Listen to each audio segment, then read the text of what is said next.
Welcome to Her Success Matters, a podcast exploring how advisors can work together to build a pathway for women to succeed in financial services.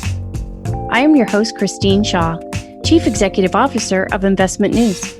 This podcast will give you rare insider access to the top financial services executives who are taking action to break down the barriers for the next generation of female advisors. You will also hear from some amazing and inspiring women who have forged their own pathway to success. Welcome to Her Success Matters. Today we're joined by Pam Stross, CEO of TruClarity Management Solutions. TruClarity supports financial advisors transitioning to become independent. As a small business owner herself, Pam knows the ins and outs of how advisors are successfully going independent and operating businesses on their own terms. For this episode, Pam and I are going to dive into the importance of how female leaders need to establish pathways for the next generation of women to aspire for C-suite roles in our industry. Pam, we are so thrilled to have you join us today. Welcome to Her Success Matters.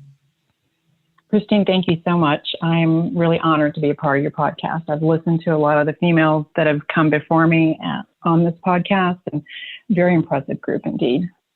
Yes, and you are part of that group. So, let's start there. Let's tell our listeners a little bit about your story and what led you to become a female CEO for TruClarity Management Solutions. So I began my career in financial services over 40 years ago. So if you can imagine, at that time, I went to work for a financial institution in Florida that was the oldest one in the state of Florida and one of the largest. And to say that it was ultra conservative would be a major understatement. Ladies wore hose and dressed in heels, no slacks. There were no females that had president in their title, and not even vice president. So if you were a female and you had a title, it was loan operations officer or, head teller or whatever the case may be. I think I was fairly fortunate in that my first position in a large organization like that was a support position, but it was within the C-suite itself. So I immediately had exposure to those who were part of the C-suite. Of course, I was so green at the time. I was 18 years old. I didn't even know there was such thing as a glass ceiling. And I guess there's some pluses to that, to not knowing those things. And I was very quiet. I was very shy. And I'd always been taught that if you're not learning, you're not living. I became a sponge, learning everything that I could. Interestingly, when I was interviewed for the position, keeping in mind that I had never worked in high school, so I absolutely had no skill set whatsoever, the department head, who was basically said to me, "What would you like to achieve from this position?" And of course, your answer is, I would like to learn and grow. And she told me very succinctly that she was going nowhere, that there was no opportunity to move within this particular position in this department. If I really needed that, this was not the job for me. Of course, I needed the job. And so I took what she said at face value, because what did I know as an 18-year-old kid?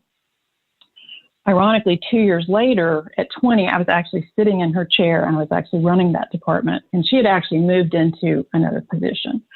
Over my career, I think that I have met challenges and opportunities really in the same manner, where you put your head down and you learn, and you know that there's going to be obstacles that you have to overcome. So if you fast forward to 6 years ago, after I'd spent 26 years in banking, both in the commercial lending area and the C-suite of a community bank, along with also working as the CFO of a family office based here in Tampa. And TruClarity is actually a standalone division of a high net worth, ultra high net worth family office here in Tampa. And after owning my own business for a period of time, 6 years ago, I was presented with an opportunity through the family office to enter another dimension of the financial services world. And it was really the beginning of TruClarity. So I knew how to feel comfortable operating a business where the highest service level was important, because in community banking, it's all about service. In a family office, it's all about service. My entire career was all about always doing things at the highest level of service. And I'd owned my own business, so I was fairly comfortable with running a business. But this was new. This was the world of financial advisors. Based on the way I operate, the first thing I did was I studied and I passed my Series 65, because I always want to understand as much as I can about an industry. applied what I had done in the past with management and running a business and doing all those things and what I was learning currently at the time. And I immediately found that I loved the space. I loved what we did. It's very fulfilling when you're standing there and somebody walks into their new small business for the very first time. And so now as the CEO, I feel really fortunate that I'm part of this organization, and I'm proud of what we've been able to build with the amazing team of professionals that we have and with the amazing clients that we've been able to procure over the years. Pam, that's such a great story. What I love is if we go way back to the beginning when you said, you explained you want to learn and grow, and your supervisor, your direct manager said, well, that this isn't the place for you. You stuck with it and you didn't let that deter you. Not a lot of people, but you said it's because you need a job, but still a lot of people would have been very discouraged. And I'm sure those words were discouraging, but this goes to show that your tenacity about it and your determination to not let that be a deterrent is incredible. Oh, and Christine, what's really amazing about it is, and I had to look back at it many years later, I think that one of the most meaningful things that's ever happened to me in my career was that first job interview, when I was told that there would be no room to grow and I would go nowhere. And I guess it really stuck in the back of my mind, because for many years, as I have interviewed candidates for positions, I've always told them that water seeks its own level, and I want you to sit in my chair. And so it took me years to figure out where that came from. That I always wanted to encourage people that, you get out there, you learn, and water will seek its own level. And I want you to come sit in my chair, and I'll go do something else. Yeah. I love that. I love the water seeks its own level. When you were telling a little bit about your background too, it reminded me when you said about sort of the being conservative. One of the companies I worked for, we weren't even called women. We were called skirts. They would say to me, oh, wow, you're one of the skirts. And, you like to just hire skirts. And it's just so interesting to think, imagine using that terminology in today's world. But people don't realize that's what we really had to deal with in those early days when women were in executive environments, that we just weren't welcome. Female leaders, at least at that time, I think sometimes could feel threatened by other women, not intentionally, but it would just sort of a natural instinct because there were so few. I think what's great is now to look at your own journey and you make it your job to allow people coming into a role to sit in your chair and learn about it. And what you realize when you have that sort of mindset, it's a much more welcoming and inclusive environment for everyone and including women. So good for you for recognizing that. I would love to learn a little more about your personal background. So I understand you come from a strong military background, and tell us how that might have shaped your work ethic and leadership qualities today. Well, my father was in the Air Force. The first 13 years of my life grew up in the military life, which is all your formative years. My father grew up very poor, but he always knew he wanted to serve his country, and he had this incredible thirst to learn. He always kind of silently let you know that if you're going to do something, you need to do it right and you need to do it well. I think that you combine kind of who my dad was, what it was like being in a military family where, you're moving as your dad gets new assignments. Many times we would stay someplace for a year and then move, and then 9 months and then move. I think the longest we ever stayed in any place was 3 years. And I think we just all naturally, as a family, functioned as a close-knit team. And so you might not know your classmates from year to year, because I probably couldn't tell you who my first grade teacher was, because that was like 7 schools ago. Mm-hmm. But your siblings and your family were always there for you. So I think that, I have a lot of respect for military families and for the military in general, and how the families and the military sacrifice so much for their country.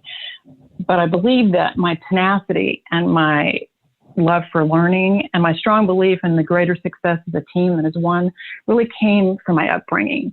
I have a lot of friends who also came from military families, and there's a lot of similarities there. So I think some of that is your family becomes your core unit, becomes your team.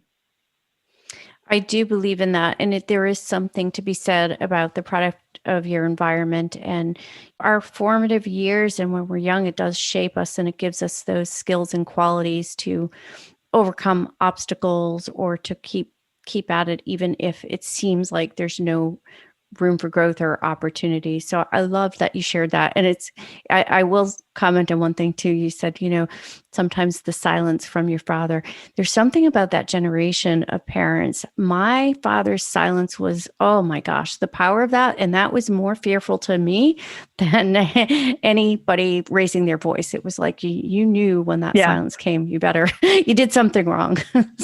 Yeah, and he led by example. Very, very good at leading by example. But yeah, that silence was very loud sometimes. Yes, exactly. I share that. And, we talked a little bit in the beginning about the obstacles, about gender bias. So let's dig in a little bit to that, because I think that's the most important thing and part of what this podcast is all about, that we see more women specifically joining the workforce more now than ever and in financial services, which is great. But there are still gender biases. So I want to talk a little bit about what you've experienced and what sort of advice or commentary you can give around that. Sure. When I entered the financial services industry in the late 70s, it definitely faced a lot more obstacles. I shouldn't say a lot more obstacles, faced obstacles at that time. Even after a number of years of working in the commercial lending area, managing their operations group, I was told that women cannot be lenders, and most especially in commercial real estate, that men are not going to accept women as lenders. And this came from a male who was very supportive of my career as long as I stayed in my lane. So it was very frustrating because there was no getting around that. I could walk into meetings with a trainee, and as if you can imagine back then, the bank had a very in-depth training program, but most of the people entering the training program were male. I could walk into a meeting with a male trainee and the questions would get directed to the male instead of me because I was the female sitting there. Yeah. Early on, it was really hard to claim your seat at the table. Sometimes I think with age, you're able to claim your seat at the table a little easier. Over the years, there's definitely been obstacles there where things just, quote, weren't jobs for women. Yeah, absolutely. And in fact, we talk a lot about that. And there's a lot of research that suggests women typically are more drawn to roles and jobs that really are not at the CEO level, which is why sometimes it's something about confidence or feeling like that job is not for a woman. And I've experienced that as well. And I can't even tell you, like when I became a vice president at a young age, and I would be at a trade show or at a customer appointment or a client would come to our office, and 9 out of 10 times they would mistake me as the assistant. And it would be really interesting to watch the expression on somebody's face when I'm like, oh no, I'm actually who you're meeting with. And it was just strange back then, those assumptions that people would make. And it forced my own behaviors where I would cut my hair short, wear those suits that are like making me kind of blend in a lot more so it wouldn't be, so I wouldn't stand out. And it's interesting that in that generation, you've experienced similar things. So let's talk about then, in terms, you've talked a little bit about now as a leader, you really encourage people to sit in your chair. So how do you think that helps young women feel empowered when here's the CEO of the company saying, yes, sit in my chair? What does that look like? I guess when I look at the females that I've had the opportunity to work with over the years and to mentor, and really just young professionals in general, but especially in the line of work I'm in, it's been a lot of females. I see women who at a very young age now, while raising their families, are now actually sitting in the C-suite of some of the financial related companies. I look at those young people and I see what they've been able to achieve. And it makes you feel really proud to have been a part of their career path over time. Even today, I'm part of an amazing team of women that I work with and young professionals in general. And I think one thing that's really key to what we do is we win as a team, we lose as a team, and we learn as a team. Kind of with that mindset, we all grow together as we improve as an organization. I love hearing that. And that must make people, whether you're a woman or a male, feel so incredible and empowered to be part of that company. And I love that you also talked about being a mentor. I think it's so important for successful women to give back to young females and help them and become mentors. That is a really critical role we can play in young women's lives. So in terms of advice, what advice would you give to a young woman trying to break into financial services as a career? I think there's probably like 3 or 4 really key important things. And the first one is you need to believe that you deserve a seat at the table. I love that. And not feel like that this is, if you've ever been to, and I'm sure you've been to a number of them, any advisor related conferences of any kind, it's very heavily male. So that can be something that you see automatically as an obstacle. But I think you have to not feel that you're entitled to be at the table, but you deserve to be at the table. And to me, there's a difference between those two things, because you do have to dig in, you have to learn, you have to make yourself valuable. And I think one of the most important things is, as you grow, you pay it forward and you make sure that the person coming in behind you, or the generation that's behind you, gets the same benefits and the same opportunity that you were given, or gets the benefit of the fact that you weren't given the opportunity, and you're going to make sure that somebody else does. That is great advice. I mean, I have a cup that I keep at my desktop that I drink my tea out of, and it says, she believed she could, so she did. So I love that you say, you need to believe that you deserve a seat at the table, and paying it forward, which is also what we talked about with mentorship. So that's fantastic advice. And I know as an industry, we are all committed to bringing more women into financial services. Do you have any examples that you would like to share about how TruClarity Management Solutions does that specifically? So I think that one of the things that we do is that we do lead by example. And so empowering females who are part of the team is very key. And so if people can see that that's the organization, that's how the organization is built, I think it makes you more attractive to a female that's coming into the industry. But what I really like that I have seen is just as much as that is that in our clients, I'm beginning to see more female advisors. And I know there's female advisors out there, but the number of female advisors that are actually small business owners and own their own firm is much smaller than probably the percentage of females that are in the industry. When you look at those females who are advisors, and they're trailblazers, because they're not only advisors, but they've succeeded in not only being a financial advisor, but they've become a successful financial advisor who is now a small business owner. It's really exciting to work with those ladies. And I hope that we see even more of that in the future, because we are seeing more and more just young advisors in general. And with that, you're seeing more young female advisors that, want to be, kind of control their own destiny and have their own firm. Yeah. And so let's talk a little bit about the small business owner as well as the pandemic, because, we would be remiss. It's unfortunate we're still talking about it this far into the year and almost at the end of the year, but it has had a disproportionate impact on women and particularly small business owners. So how has it impacted your company, and how can we use your platform and platforms like mine to help going forward and to navigate these challenging times? I think one thing that's been a big part of the whole pandemic is kind of that aloneness that people feel, because they're not in they're not in their community, their office, if you will, and they're at home. Because we do a lot of remote work, we've always been a group that uses Teams to keep morale up, keep everyone in the loop.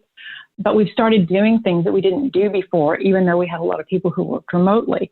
And so we'll do like a Zoom happy hour where people come in, the whole team gets on a Zoom call, and we don't talk about work. We talk about what's going on in your life. We talk about what's going on with your children. It's all about just keeping everybody kind of uplifted a little bit, or as much as we can. We're doing a virtual gift exchange this year because I like that idea. We've never done it before, even though we all work remotely. So it's kind of like everybody is and this was, someone on the team's idea. Hey, why don't we do this?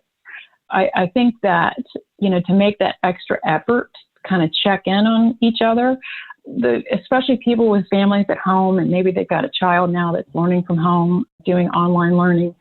We make it a point to look out for each other and do wellness checks and say, hey, is there something I can help you with? Because I know you need to take this time to do some tutoring. It's really kind of staying self-aware and also staying aware of everybody else on the team. And I think it's important to not let yourself become, almost isolated, if you will. Most of our advisor teams are all working remotely, and they've done a really good job, I think, staying in communication with each other, even though they're working in a remote fashion. That's some sound advice. I think you're right. There is this thing about the aloneness. We see it sometimes in our own teams. And also, I have found that the need to be more flexible, because you do have a lot of women taking care of children at home, and now they're balancing their careers. At least previously, you could put your children off to, or send them off to school or daycare, and that option has been removed for a lot of people depending on your area right now. So that's, again, some great advice. And I think the more we learn the skills as leaders about flexibility and what that looks like, even post-pandemic, I think we can make it a better work environment for women in general to have some of that balance. Yeah. And it allows us more talent. Yeah. Absolutely. It gives you access to more talent. It gives women the ability to stay in the workforce when maybe they wouldn't be able to stay in the workforce otherwise. There's definitely been the technology that's available to us today has really made us be able to continue to communicate with each other.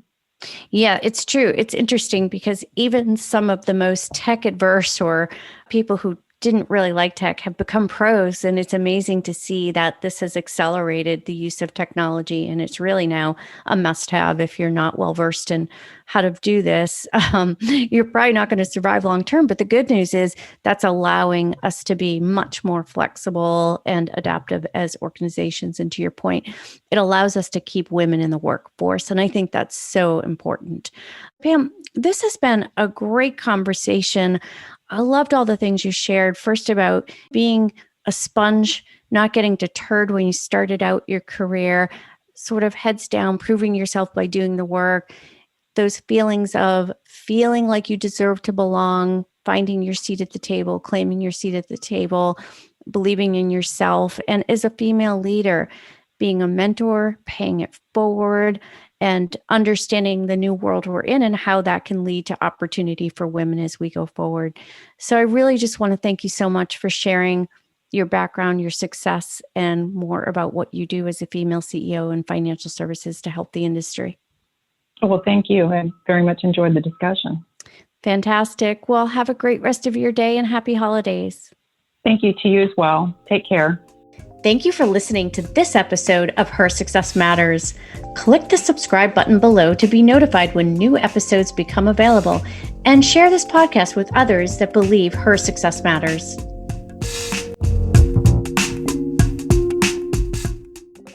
The information covered and posted represents the views and opinions of the guest and does not necessarily represent the views or opinions of Investment News. The content has been made available for informational and educational purposes only. The content is not intended to be a substitute for professional investing advice. Always seek the advice of your financial advisor or other qualified financial service providers with any questions you may have regarding your investment planning.